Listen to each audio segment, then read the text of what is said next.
Good afternoon, and welcome to this very special occasion, a celebration of the life and teaching of Dr. Margaret Jane Wiliams Pepperdene, who for over 50 years quickened and inspired the minds and hearts of her students, readers, and listeners, and through the force of her vision and spirit, shaped two centers of teaching and learning, Agnes Scott College and the Paideia School. On behalf of Agnes Scott, I'd like to extend a warm welcome to all of Professor Pepperdene's former students and colleagues who are with us today, some of whom have traveled long distances to be here. We're hoping to develop a special website featuring video of this gathering and the slideshow from the reception to follow, so that many other people from Paideia and Agnes Scott who love Jane Pepperdene and who are unable to be with us today might experience this gathering, and we will keep the Paideia and Agnes Scott communities posted about our progress on this project. I especially want to thank all the speakers and performers today. I'm honored to share the stage with all of you, and especially with Paul Bianchi, Paideia's legendary headmaster, founder, and Jane Pepperdene's dear friend. Special thanks go to Professor Cal Johnson, our college organist, who in Jane's honor has put together a remarkable program of medieval and early Renaissance organ music for us today. And we're delighted to welcome the Paideia Chamber Chorus and its director, Kate Murray. And finally, I'd like to thank all those who helped make today's celebration possible, including Gay Hudson, Leanne Hudson, Kim Vickers, Julia Stover, Demetrius Williams, Tammy Stanko, Calvin Bergamy, Lisa Ashmore, Jennifer Owens, members of Agnes Scott's Colonnade Club, and the alumni who sent photographs, copies of Jane's writings, and tributes to their beloved teacher and friend, and who contributed to the beautiful flowers today. I hope that you'll all be able to join us following this program for a reception and accompanying slideshow in the Catherine Woltz reception room of Rebecca Scott Hall. When I became president of Agnes Scott in 2006, one of my first and most pleasant duties was to travel around the country to, so to speak, meet the family. And I would, on each such occasion, ask alumni what their time at Agnes Scott had meant to them, how their education here had shaped their lives. And very quickly, I noticed how many alums of many different ages would talk with enormous affection and reverence about a Mrs. Pepperdene, who I, of course, assumed was somehow long gone. I was amazed to discover that Mrs. Pepperdene, who had retired from Agnes Scott in 1985 after 30 years of teaching at the college, was still teaching at the Paideia School down the street. And a few months later, Isla Burdett of the class of 1981 and I had the privilege of attending one of Mrs. Pepperdene's 8 o'clock classes at Paideia, watching her, listening to her interpret the work of one of my favorite poets, John Donne, to a group of high school students. I experienced firsthand the magic of Jane Pepperdene as a teacher scholar. What was that magic? Well, in Jane's presence, the life of the mind came alive, unraveling a text, tracing its connections to history, philosophy, theology, was an adventure, a journey. There was nothing fusty or fussy about Jane Pepperdene's approach. It was life, passion, death, faith, honor, delight, despair. Jane was demanding, fierce, and fun. I could tell as I listened to her in that Paideia classroom, as I talked to her students, and as I had the privilege of sitting with Jane on several occasions in the months to follow, the months and years to follow, how much she delighted in introducing students to the life of the mind. There was always that fierceness about Jane, but also that twinkle in her eye. And I enjoyed hearing her stories and her students' stories of how she would, for example, paint such a colorful portrait for them of the 14th century, the world of Chaucer, the scandalous world, a world in which, my goodness, people talked about sex in the 14th century, but always on closer reading, on deeper reflection, she would draw students to deeper, more poignant meanings and truths. As she wrote about Chaucer's famous Lady Weaver, one who engages us with what it means to spend a lifetime wanting love and settling for sex. So for Jane, the texts were always a doorway, a window into life, and into the life of students, into the life of humanity itself. Because the magic of Jane Pepperdene went deeper. Like all truly great teachers, she taught not only texts and subjects, but life itself. She engaged students, connected students to that deeper human journey. As she wrote herself about the liberal arts, she taught students to learn from the human disciplines, the tenacity of human will, the reach and flexibility of the human mind, the courage of the human spirit, and the power of the ordinary human being to endure and prevail. She always expected a great deal from her students at Agnes Scott and Paideia, and she always believed in their ability to understand that greater human story, to connect their own lives, their own thoughts, their own emotions to that great story as it's chronicled and interpreted by historians, philosophers, scientists, and poets. As I came to know more about Jane Pepperdene and her career here, I realized that not only had she transformed the lives and the minds of generations of Agnes Scott students, she had a profound effect on Agnes Scott College itself. In fact, very few individuals in the history of this college have had as profound effect on our image of ourselves, on what you might call Agnes Scott's ethos or DNA. Jane, in many of her writings, particularly a number of speeches, a magnificent senior investiture speech she gave to the class of 1981, and a number of other speeches, reflected on the liberal arts, on a liberal and humane education, and its power to transform individuals and societies, the importance of having liberally educated leaders in business, in the professions, in industry. She fought fiercely to defend that tradition of a liberal and humane education against what she saw as threats to it from the love of relevance or from a too present-oriented approach to education.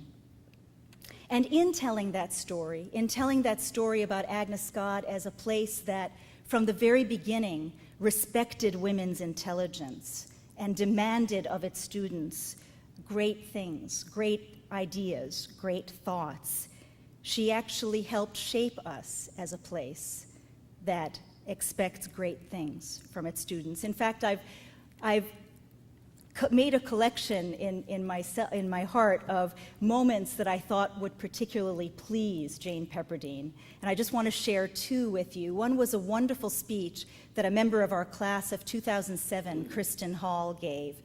She is now the educational director of a Shakespeare theater here in Atlanta, and she talked about how her time at Agnes Scott had given her a new sense of her own voice, a sense that she could be part of a great conversation about ideas and meaning and truth, and that she could, as she said in her own speech to our Tower Circle dinner close to her graduation, that she could trust her own mind and judgment as a contributor to that conversation. And as I listened to Kristen, I thought, that's a Jane Pepperdene moment. She would be very pleased and proud. And earlier this year, when I was talking to parents of first-year students as they dropped off their daughters, a father from Stanford, he teaches at Stanford University, said to me that as soon as he stepped on this campus, he knew that this was the right place for his daughter because it was a place where women were taken seriously. Jane Pepperdene believed passionately in the life of the mind, in the power of a liberal and humane education, and in taking women, their minds, their aspirations, seriously. That is why she changed so many lives, and that is why she has helped make us who we are today. Would she always agree with everything that's happening at Agnes Scott today? Probably not. but I think that she will smile down on us and notice the many ways in which we are continuing to nourish the approach to teaching and learning that was so dear to her heart. So as Jane wrote on the occasion of an English colleague's retirement, quoting Dante upon meeting Dante's teacher, Brunetto Latini, she wrote, "I keep with me still, stamped on my mind, and now stabbing my heart, the dear, benign, paternal image of you, you living, you hourly teaching me the art by which men grow immortal." Thank you, Jane Pepperdene, for nourishing our minds, our hearts, our souls, and our imaginations. Your memory is indeed stamped on our minds, stabbing our hearts, and you call on us to think of things immortal.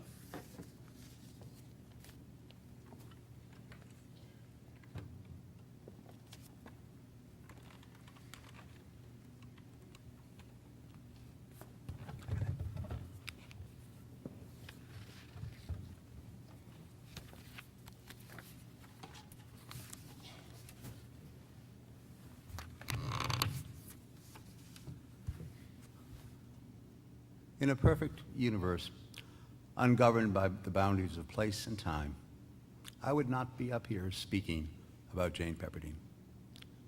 It would be Mr. Frost or Miss Welty, or as Jane referred to them, Red Warren or Flannery O'Connor. If we got lucky, we might even get Geoffrey Chaucer. I only have 2 qualifications to speak. Like so many of you, I love Jane Pepperdene. And secondly, I'm a schoolmaster. School is a place of teaching and learning, the 2 activities that define Jane Pepperdene's life. F. Scott Fitzgerald's often repeated line is that there are no second acts in America. Jane did not need a second act when she agreed to come to Paideia to teach in 1986. She already had an inspired and an inspiring career here at Agnes Scott. As I said 6 weeks ago, when Richard Wilbur was at Paideia celebrating Jane's teaching, Jane arrived at Paideia on a trial basis. Paideia was on trial. It wasn't Jane. Paideia was on trial to see whether our students could handle the demands of the literature classes she taught here for all those years. She was not going to water them down. It wouldn't be fair to the students, and it wouldn't be true to the literature. We passed. Our students passed, and they continue to pass for 22 years. Jane often said that Paideia and Agnes Scott had much in common. They were both places where teaching and learning were the very essence of the institution. She would appropriate the line from T.S. Eliot's The Four Quartets that refers to a place where prayer has been valid. These 2 schools were places where learning has been valid. And we know how she could rail about those places in the modern academy where she believed that that was no longer true. Paideia, however, had one advantage over Agnes Scott, an advantage that Jane discovered late in life. Paideia had boys. Jane loved her boys. Those of you who would hear her talk about the Paideia years must have wondered whether she had gone from an all-women's college to an all-male high school. Perhaps her enthusiasm was in the realization that the literature that captivated 2 generations of Agnes Scott women resonated equally well with the other half of the human race. Being the parent of 3 daughters who had Jane, but also being one of the cherished males, I was conflicted by her enthusiasm for boys. Those of us who knew Jane well knew that we were only a segment of her world. She had distinct and often separate relationships.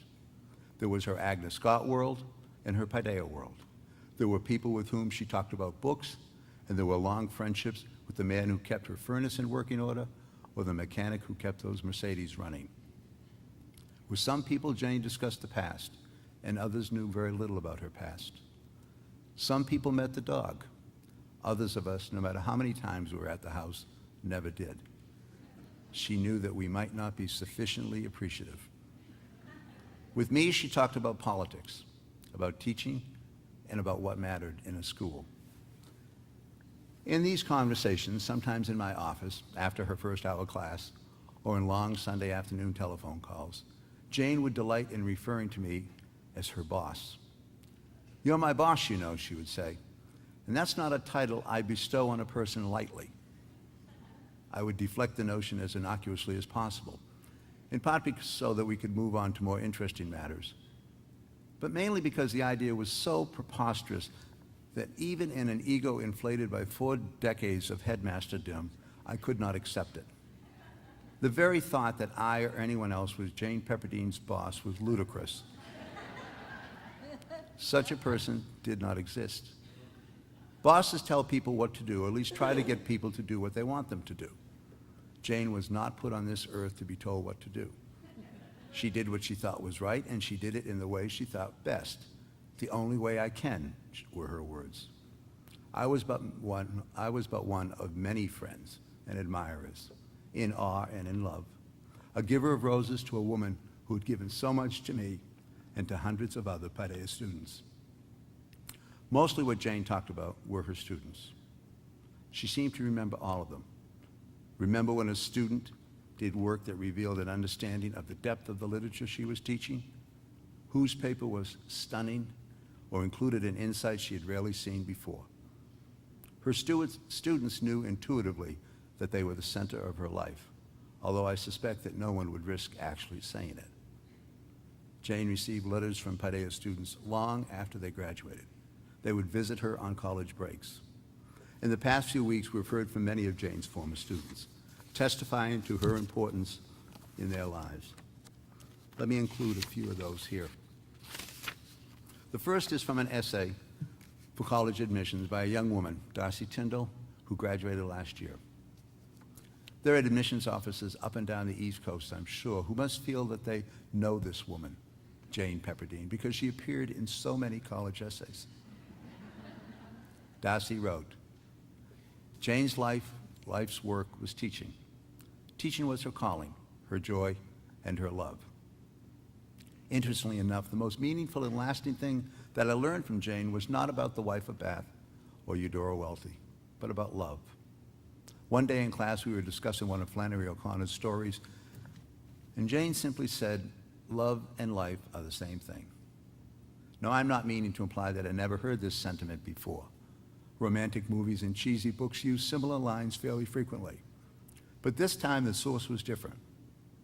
This time, it came from a woman of immeasurable intelligence. It came from a woman whose wedding ring still adorned her finger, and who had spent her life following her heart to the classroom, where she found ultimate contentment. Her words remained with me and continue to inform my actions long after I left her classroom.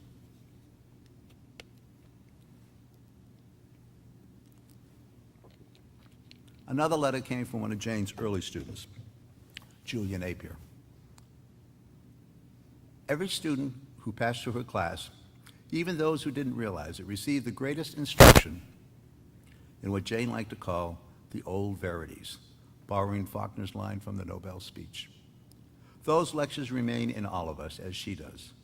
Her oyster skin, the polyester pantsuit, the long pendant that I think was a watch, but I always thought of as her cousin hanging by her heart. She knew so well how to love, how to read, and, as life taught her, how to grieve. Since I read your email telling of Jane's death, I've realized how present she has been for me all these years, and I've wondered how best to honor her. I've attached a copy of John Donne's poem, A Valediction Forbidding Mourning. I think every person who knew her would share the poem's sentiments. She taught it with such joy. It's a love poem, of course. We loved her passionately, as she did us. And finally, one from a graduate in the late 1990s, Dimitri Steele. To all the fond memories, I have to add one moment that for me was the height of Jane's unique, soulful presence. Somewhere in 1996-97, all of us were sitting spellbound by her morning lecture when, with about 2 minutes of class time left, the fire alarm began to sound. It took a second for the alarm to penetrate our consciousness. Her lectures could inspire that kind of absorptive trance, and her voice in its quiet intensity carried over the alarm. A few of us started to pack up our things and leave, but sat down again when it became clear that she was not going to stop. And there she was, eyes half closed, fist reaching out to grab unseen truths, to channel unknown spirits. And we all sat there in silent awe as she finished the lecture with sirens blaring away unheeded. That kind of soul power, I think we can agree, does not die. Dimitri's right. That kind of power does not die. What Jane might say if she were here, besides scolding us for the very existence of this gathering, was that it was not the students' memories of her that should endure. It's the timeless stories and themes of the literature she taught. At Paideia, Jane would arrive at her classroom well over an hour before school began. And if one happened to be there at daybreak, one could see her in front of her podium, pacing back and forth, rearranging lecture notes as she had no doubt reworked the previous day, no matter how many times she had taught the material. She was like a runner, limbering up for a race. She told Joseph Cullen, her dear friend, that she used this early morning preparation as a time to get herself as a teacher out of the way. Her teaching was not about her, however well she taught. It was about the timeless stories that she was handing down. What she cared for most about in the letters she received from former students were accounts of the books they were reading and how these books guided their lives. I know it is hard to separate the message from the messenger, especially when the messenger was unlike any we have ever known. She would want us to. She would forbid mourning. Selfishly, I always find that separation difficult. She is still too much part of our daily lives. Finally, Jane Pepperdene taught us more than the old verities of literature.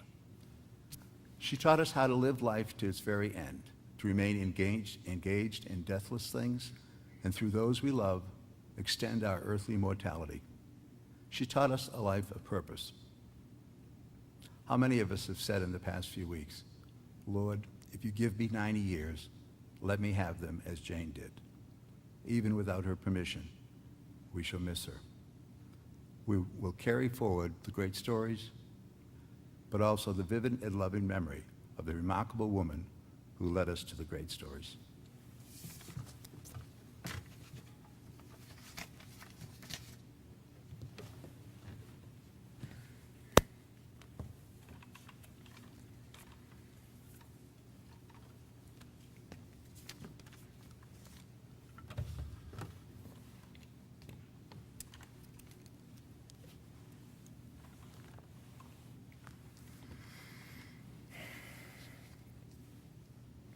The House by Richard Wilbur. Sometimes, on waking, she would close her eyes for a last look at that white house she knew in sleep alone and held no title to and had not entered yet for all her sighs. What did she tell me of that house of hers?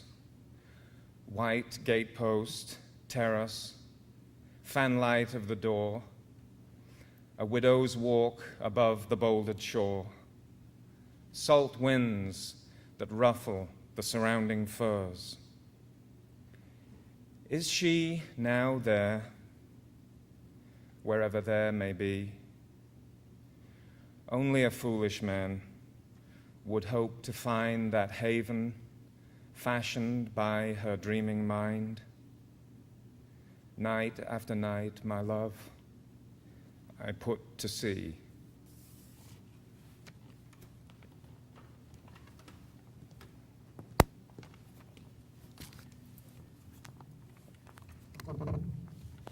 The organizers of this program asked me to comment briefly on Ms. Pepperdene in the intellectual life. One unfortunate measure of the power of Mrs. Pepperdene's portrayal of the intellectual life, the uniformly positive reaction to her, is that President Keish has already used half of my quotations in her talk. Unfortunately for you, I don't ad lib on occasions like this. So I hope you like those quotations because you're going to hear them again. I hope you think they were appropriate the first time, but you'll get a rerun to be sure. Dante's response to Brunetto Latini as his teacher captures the way many of us have long felt about Mrs. Pepperdene. Quote, "Might I have had my will, believe me, you'd not been thrust apart from human life. For I keep with me still, stamped on my mind and now stabbing my heart, the dear, benign, powerful image of you. You hourly, you living, teaching me the art by which men grow immortal. Know this too, I am so grateful that while I breathe air, my tongue shall speak the thanks that are your due." This is the kind of impact Ms. Pepperdene had on all of us as students. Ms. Pepperdene grounded her teaching on a lot of things, but the bedrock was her abiding belief in a liberal arts education. She wrote of the liberal arts, quote, "The most basic human need to which liberal education has always been directed is the right to know. The student needs and wants to know the human story, his or her own story, as it has been chronicled by the historian, deliberated by the philosopher, depicted by the artist, discovered by the scientist, and imaginatively enacted by the poet, the traditional teller of the tale," unquote. Her gift lay in teaching us how to make the human story our story, showing how great literature could shape purpose and meaning in each of our individual lives. A liberal arts education offers a range of knowledge in order to develop not just the intellect, but the human heart and spirit as well, the whole person. This education is called liberal, from the Latin liber, free, because in classical times, the liberal arts comprised the studies appropriate for a free person, as opposed to the training deemed appropriate for slaves. A liberal education seeks to free students' mind from the provincial and the diurnal, from fashionable cant, and insofar as such is possible, from time and mortality itself. Ms. Pepperdene always distinguished this right to know that drives the liberal arts from the right to know how, the professional and vocational training guiding other kinds of education. She herself was a magnificent example of knowing how, very early amassing a stunning array of academic honors for one so young. These achievements emphasize the extent to which teaching was always, for Mrs. Pepperdene, a choice. She was a first-rate researcher, and she could easily have remained in the archives. She did not, in large part, because like Chaucer's clerk, she valued teaching as much as she did learning. Today, the kind of liberal arts education to which Ms. Pepperdene devoted her life is becoming alarmingly rare. Louis Menand notes that this country annually awards more bachelor's degrees in parks, recreation, leisure, and fitness studies, more degrees in these, than in all foreign languages and literatures combined. Today, the largest university in North America is the University of Phoenix, a for-profit operation, heavily online, 500,000 students currently enrolled. Significantly, the for-profits have never managed to fit a liberal arts education into their online formats, mainly because they cannot provide the kind of teaching, particularly the relationships between teacher and student, which these subjects demand. Matthew Arnold wrote that, quote, "With young readers, our great endeavor should be to bring them face to face with masterpieces and to hold them there," unquote. That's exactly what Ms. Pepperdene did for us, and you can't replicate that online. In your program, represented along with the Clerk of Oxford, is Ms. Pepperdene's favorite, the passionately indomitable wife of Bath. Like the wife, Mrs. Pepperdene liked to live well, and like the wife, she was absolutely determined to have only the very best. It was our great good fortune as her students that the best Ms. Pepperdene always sought was for us to understand literature in its power for our lives. In Robert Browning's words, "We that had loved her so followed her, honored her, lived in her strong and magnificent eye, learned her great language, caught her clear accents, made her our pattern to live and to die." Thank you.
This is a bit more personal. I hope you'll forgive me. I met Jane only 10 years ago, a span of time that makes up a far greater share of my life than of hers. This is probably fitting, since just a fraction of her scholarship sufficed to frame the better part of mine. After graduating from Paideia, I grew closer to Jane, though I lived farther and farther away. Speaking on the phone, in letters, and occasionally at afternoon teas in her home on Glenridge Avenue. She remarked not long ago that we had been carrying on the same conversation since the morning we met, only we often got distracted. I was not the best student in Jane's class the first year I studied under her. That was Catherine Wilkinson, who sat next to me, pouring flawlessly penned notes into her notebook, a free hand bravely poised for Jane's next question.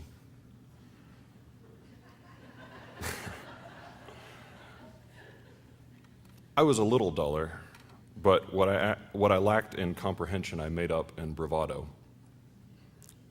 When I proposed an unorthodox thesis for my paper on the wife of Bath, Jane tilted her head and told me that if I made a mess of it, she'd have me hanged. We laughed, but she wasn't joking. Catherine and I became friends through our devotion to Jane. I can liken it only to the link that forms between members of a dwindling religion. 2 weeks ago, Catherine called from England as I was leaving to teach my morning poetry class. Jane was dying. We were told not to call, not even to acknowledge what was happening. Jane cherished privacy, and nothing is more private than having to die. We were each to write a letter, just as we might on any other day. I sent mine in the afternoon mail. By then, Jane was dead. Catherine was not able to come this afternoon. She's given me permission to read her final letter.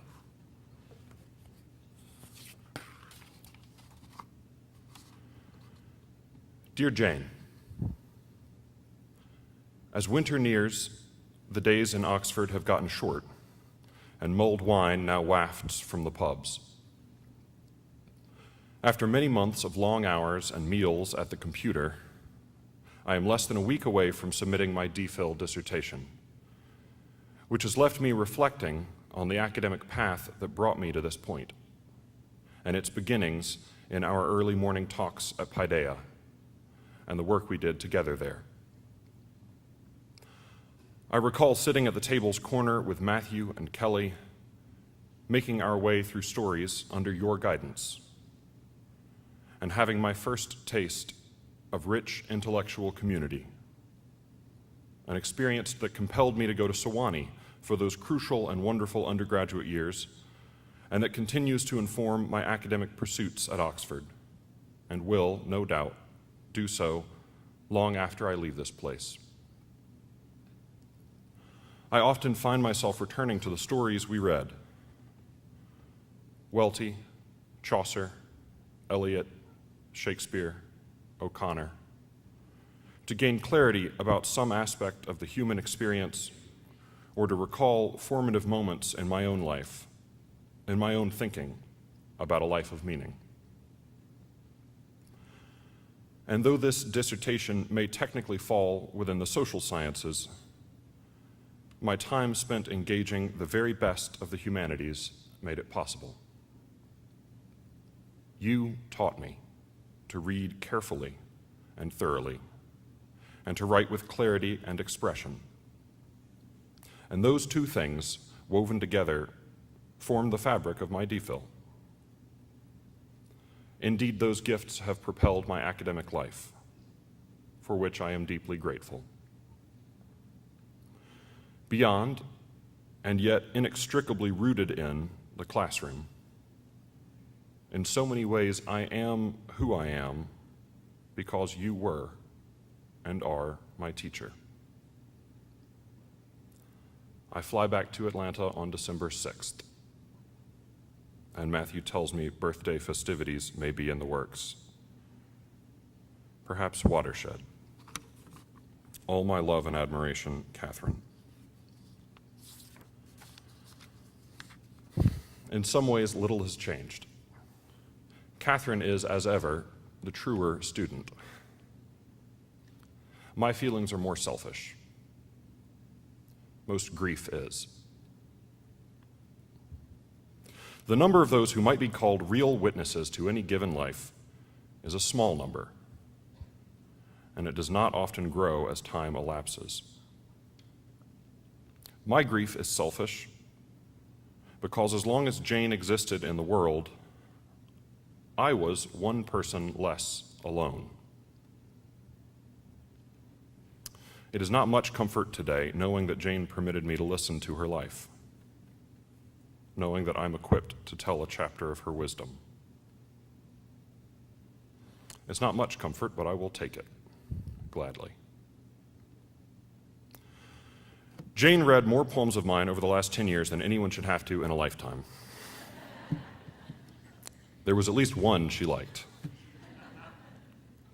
The title is just the number of a line from Dante, or as Jane pronounced his name, Donnie. Solomon is singing the story of the final judgment to a choir of souls assembled in his sphere of paradise. After Solomon tells of the moment when the bodies of the dead arise and reunite with their ascended souls, the congregated spirits cheer Amen, so loudly and so eagerly, Dante notes, che ben mostrar desio di corpi morti, that well they showed desire for their dead bodies. Offhandedly in class one day, Jane voiced her skepticism about those accounts of the earthly paradise in which Adam and Eve do not have sex. Desire, for Jane, was a vital part of any world, especially a perfect one.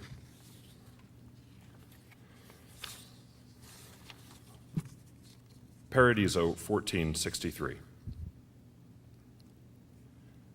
Even in heaven, then, there is desire.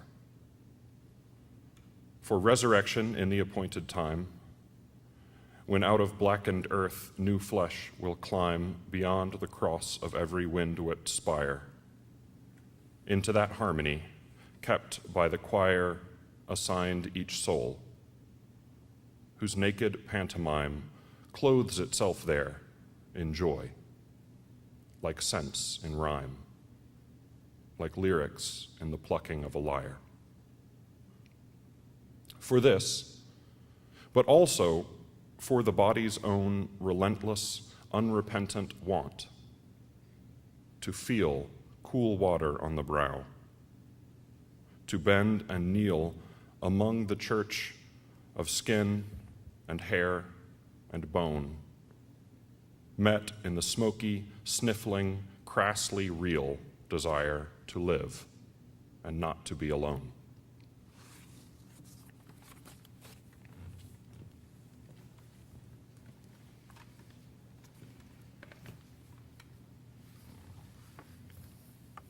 This will be very personal. Jane had wanted you to know, and I'm using her own words, how exceedingly grateful she was for all the support, love, and care she received, particularly the last few years. She so cherished and appreciated her students. The time with you in the classroom was the highlight of her life. The relationship she formed with many of her students lasted a lifetime. She enjoyed the letters, the pictures of families, the gifts that she received. She walked with many of us on a journey through life, giving counsel, writing recommendation letters, and being friend. However, and most importantly, she was always the teacher and never lost that amazing ability to teach. Her relationships with all of her students gave her such comfort, particularly during her last few months. There were many special folks during the last year that helped Jane maintain her independence in her homes, which she so valued. Betty Derrick, who wrote the beautiful obituary on the back of the program, and Anne Marie Sparrow helped Jane begin to think about what changes she could make in her home so she could stay there. They, along with many others, supported her in the hospital and in her home as her health failed. Susan Thomas and Catherine Tipton, who supported Jane as well, also supported Cheevy and helped take care of her when Jane could not. Tina Brownlee, who was always available to do whatever she could whenever we needed her. The wonderful neighbors who brought in her papers and mail and watched after her house for all those years she lived on Greenwich Circle. And for Ruthie Berry, who came into her home the last 6 months and who brought such joy to both Jane and Cheevy, her wonderful little dog. Her dear friend and colleague from her teaching days at Agnes Scott College, Frances Calder, who would bring her homemade soup, groceries, and sit and talk with her for a long time about teaching and what both Swanee and Agnes Scott meant to both of them. Paul Bianchi, who was such a special friend to Jane. She so enjoyed his visits, his conversations, and his intellectual spirit.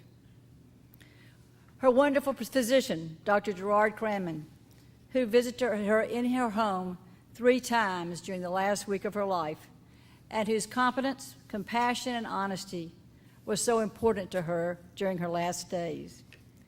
And finally, to Kathy Canby and Joseph Cullen, who cared for Jane as they would their mother. They were tireless in supporting Jane and doing whatever she needed to be comfortable.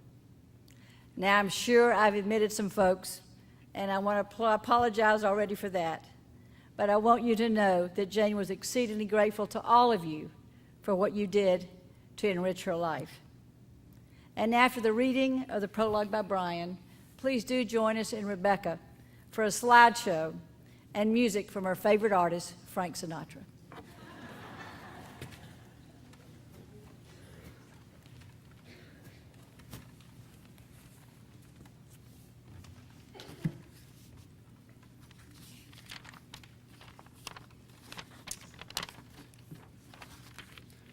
These words that are printed here in your program have echoed in my mind for some 20 years, so much so that the night after Jane died, I dreamt them. She had had us students memorize them as we began our study of Chaucer's Canterbury Tales at the beginning of her Paideia career. In this way, I learned for the very first time that story, even one that seemed ancient, could resonate as naturally as if it were written that very day. Good stories are alive always. They are in the air as we tell them, in our minds and in our mouths. As a tribute to Jane, I'll recite these words, and I ask that if you have a history with them as well, that you would join me in saying them aloud and in bringing them to life here in this room. One that April with his shures sota, the drochte of March hath pierced to the rota, and bathed every vein and switch liqueur, of which vertu engendered is the fluor.